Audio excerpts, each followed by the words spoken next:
porque la reina de esos gram negativos tiene una capacidad de adherencia a ese tejido, ¿verdad?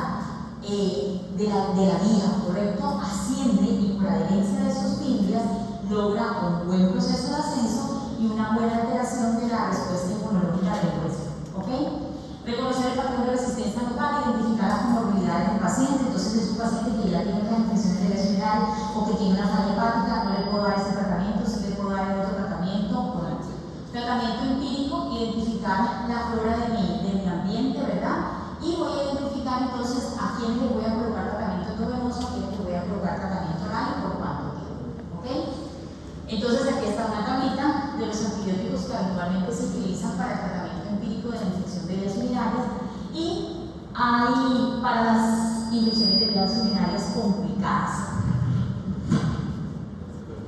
Voy a decidir si coloco tratamiento antibiótico oral o si coloco tratamiento antibiótico endovenoso. Más adelante viene otra tablita donde están todas las indicaciones, pero en general se reúnen en pacientes por edad menores de 2 meses.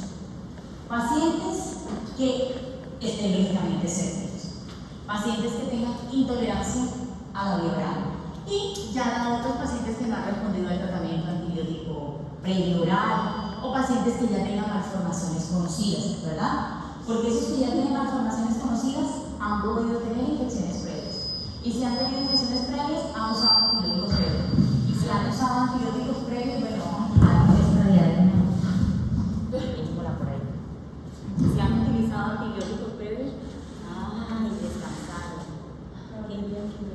Si han utilizado antibióticos previos, yo creo que sería cuando. Si han utilizado antibióticos previos, entonces yo tengo que saber que ahora probablemente no me va a servir el antibiótico que había utilizado un mes atrás, ¿correcto?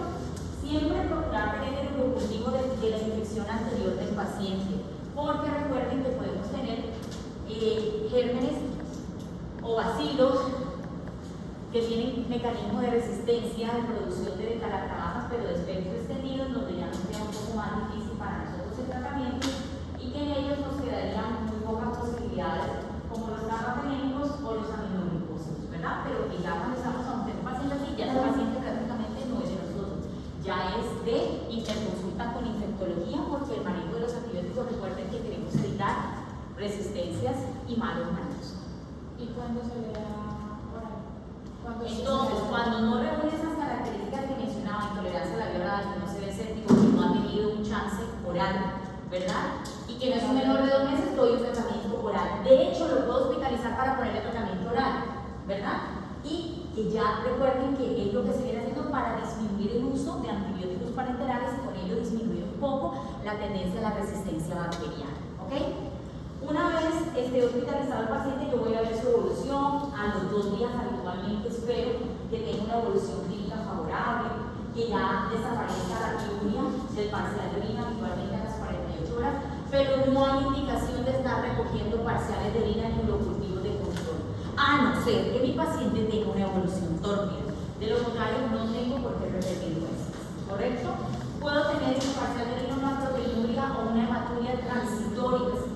Si de pronto la magnitud de la proteinuria era importante y yo quiero verificar si al controlar la infección la proteinuria mejoró, pues de pronto se justifica, pero no hacer controles para ver si la infección se dio o no se dio.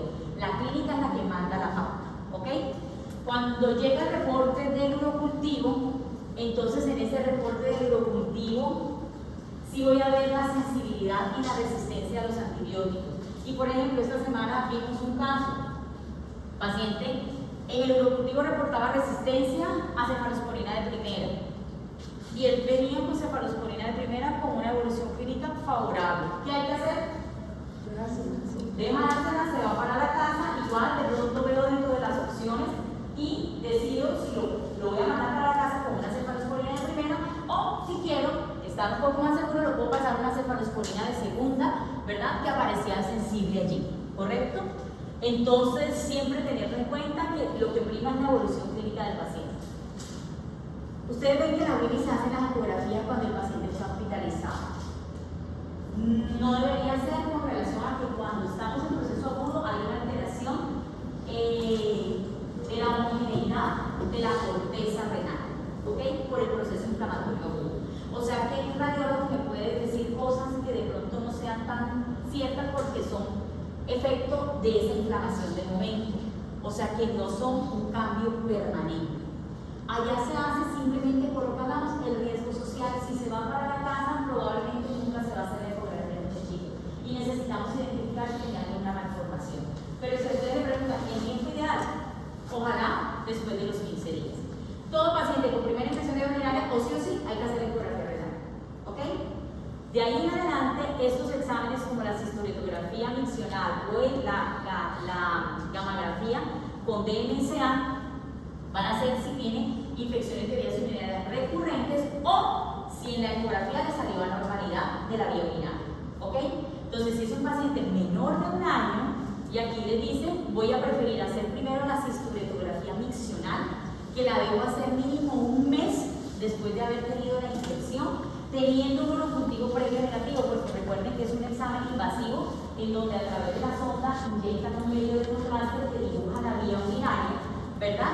Y si yo tengo una infección activa, lo que voy a hacer es diseminar la infección. Entonces, por eso, para hacer el examen debe tener un urocultivo previo.